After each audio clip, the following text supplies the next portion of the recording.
SFM news TV की तरफ से अपने मोअज़्ज़ज़ सामीन को खुश आमदीद। SFM न्यूज़ टीवी अपने सामीन के लिए आज एक बेहतरीन वीडियो हक़ाइक़ पर मबनी लाया है, जिसका नाम है नाक़ाबिल तस्ख़ीर मुजरिम। सामीन, जो मुजरिम नाक़ाबिल तस्ख़ीर हों वो काबिल तस्ख़ीर कैसे हो सकते हैं? हाँ का नाम बदलना तो आसान है, लेकिन ना का हाँ में बदलना नामुमकिन। ये तो हम इंसानों की बुनियादी नफ्सियात है कि एक बार ना मुँह से निकल गया तो फिर चाहे दुनिया बदल जाए, ना नहीं बदल सकती। चुनांचे खूब धूम धड़ाका पटखतियाँ खाई गईं, खिलवाई भी गईं। ऐसी ठनी, ऐसा क़यामत का पेच पड़ा कि ज़मीन पर ही सूरज का मज़ा आ गया। यकीन कीजिए कि इस कहानी में ऐसा तेज़ रफ्तार एक्शन है, ऐसा तेज़ रफ्तार खिलाई जहाज़, बैलगाड़ियाँ नज़र आने लगते हैं। हर कदम पर नई आफत, हर लम्हा नई मुसीबत, हर गाम तेज़ गाम और सीक्रेट सर्विस को वो चक्कर आए कि लट्टू भी शर्मिंदा होकर रह जाए। तो आइए हम पेश करते हैं अपने सामीन के लिए नाक़ाबिल तस्ख़ीर मुजरिम। वीडियो का आगाज़ करने से पहले मैं अपने मोअज़्ज़ज़ सामीन से दरख्वास्त करता हूं कि हमारे चैनल को लाइक भी कीजिए, सब्सक्राइब भी कीजिए और वीडियो को मज़ीद शेयर भी कीजिए और बेल आइकन को भी प्रेस कीजिए ताकि मज़ीद आने वाली हमारी ताज़ा तरीन वीडियो आप तक पहुंच सके। तो आइए नाज़रीन, हम शुरू करते हैं अपनी वीडियो नाक़ाबिल तस्ख़ीर मुजरिम। तारों भरा आसमान आज आम दिनों से कुछ ज़्यादा ही साफ महसूस हो रहा था। तारों की बेपनाह जगमगाहट ने पूरे आसमान और फ़िज़ा को रोशन कर रखा था कि अचानक दूर मशरिक़ की तरफ से बेशुमार स्याह रंग के धब्बे आसमान पर तैरते हुए महसूस हुए। ये धब्बे खासी तेज़ रफ्तारी से मगरिब की तरफ बढ़ते चले आ रहे थे और फिर इनकी बुलंदी कम होने लगी और चंद ही लम्हों बाद आसमान दिल दहला देने वाली चिंगारों से गूंज उठा। स्याह धब्बे बमबार जहाज़ थे।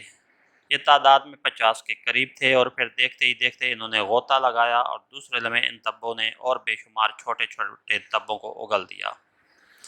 ये छोटे धब्बे तेज़ी से ज़मीन की तरफ बढ़ते चले गए और चंद ही लम्हों बाद ज़मीन खौफनाक धमाकों से गूंज उठी। धमाके मुसलसल हो रहे थे और अब इन धमाकों में इंसानी चीखों और कराहों की आवाज़ें भी शामिल हो गईं। हर तरफ क़यामत का सा समा था। चंद ही लम्हों बाद हर तरफ आग ही आग फैलती चली गई और इस आग में इंसानी ह्यूले चीखते उछलते हुए चंद लम्हों के लिए दौड़ते नज़र आते और फिर इस आग के समुंदर में हमेशा के लिए डूब जाते। ये दरिया से 10 किलोमीटर हटकर एक इंसानी बस्ती थी।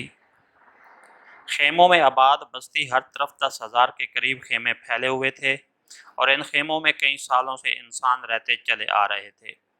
ये फ़लस्तीनी थे जिन्हें यहूदियों ने जलावतन कर दिया था और ये लोग जहां खेमे लगाए यहूदियों से अपने वतन को आज़ाद कराने की जदोजहद में मसरूफ़ थे। ऐसी बेशुमार बस्तियां जगह जगह फैली हुई थीं। यहूदी दरिंदे कभी कभी इन बस्तियों पर बमबारी करते और उन्हें तबाह करते रहते, मगर आज़ादी वतन की खातिर लड़ने वाले जियालों का अज़म हर हमले के बाद कुछ ज़्यादा ही पुख्ता हो जाता, जिसका नतीजा ये था कि यहूदी दरिंदे आज तक इन बस्तियों का मुकम्मल ख़ात्मा करने में कामयाब नहीं हो सके थे। इस बस्ती का नाम शामिल था और इस बस्ती में करीबन 50,000 फ़लस्तीनी रहते थे। दिन की एक नस्ल इन्हीं खेमों में पलकर जवान हुई थी। ये वो लोग थे जो ज़िंदा ही इसलिए थे कि यहूदियों का ख़ात्मा करके अपने मुल्क को आज़ाद कराकर ही दम लेंगे।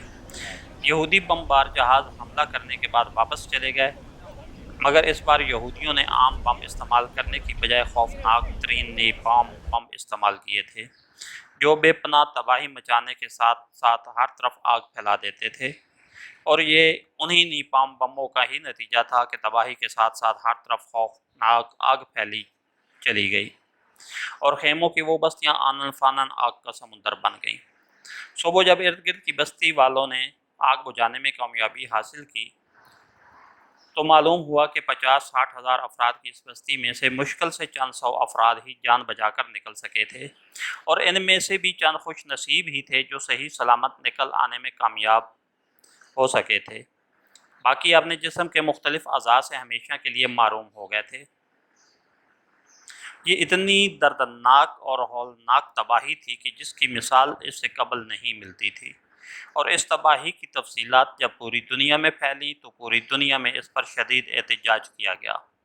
خاص طور پر اسلامی ملکوں میں اس تباہی پر انتہائی شدید رد عمل ہوا، اور تمام اسلامی ملکوں میں یہودیوں کے خلاف نعرے لگائے گئے، اور فلسطینیوں کو ہر قسم کی جانی اور مالی امداد دیے جانے کے اعلانات کیے گئے۔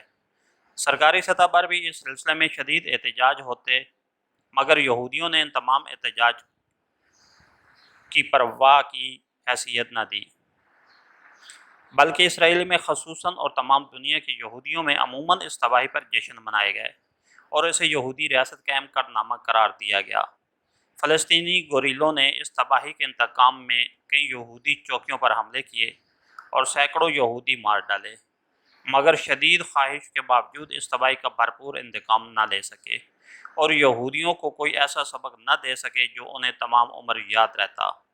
آہستہ آہستہ پوری دنیا خاموش ہو گئی، مگر فلسطینی لیڈروں کے دلوں میں انتقام کی آگ سرد نہ ہوئی تھی، خاص طور پر آزاد فلسطین تنظیم کے لیڈر شاکر سرات، جو پوری دنیا میں فلسطینیوں کے عظیم اور متفقہ لیڈر کی حیثیت سے پہچانے جاتے تھے، کہ دل میں ایسی آگ بھڑک اٹھی تھی کہ ان کا بس نہ چلتا تھا کہ وہ اکیلے ہی دنیا کے تمام یہودیوں کا خاتمہ کر دیں، مگر وہ یہودیوں کی طاقت کو اچھی طرح جانتے تھے، اور چونکہ وہ بے حد ذہین اور ٹھنڈے مزاج کے آدمی تھے، اس لیے جذباتی اقدامات کرنے کی بجائے وہ کوئی ایسا منصوبہ سوچنے میں مصروف تھے جس سے یہودیوں سے بھرپور کامیاب انتقام لیا جائے۔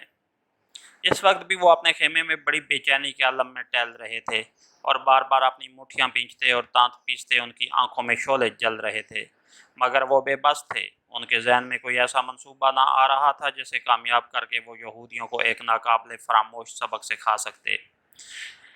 ان کے خیموں میں گروپ کے 5 نائب لیڈر نیم دائرے کی صورت میں خاموش بیٹھے ہوئے تھے، اور ان سب کی نظریں شاکر سرات پر جمی ہوئی تھیں۔ انتقام، بھرپور انتقام۔ تو سامعین، ہمارے آنے والے نیکسٹ پارٹ 2 کا انتظار کیجئے، جو بہت جلد ہی ہم آپ کے سامنے گوش گزار کریں گے۔ تو اس کے ساتھ ہی ہماری ویڈیو کا اختتام ہوا۔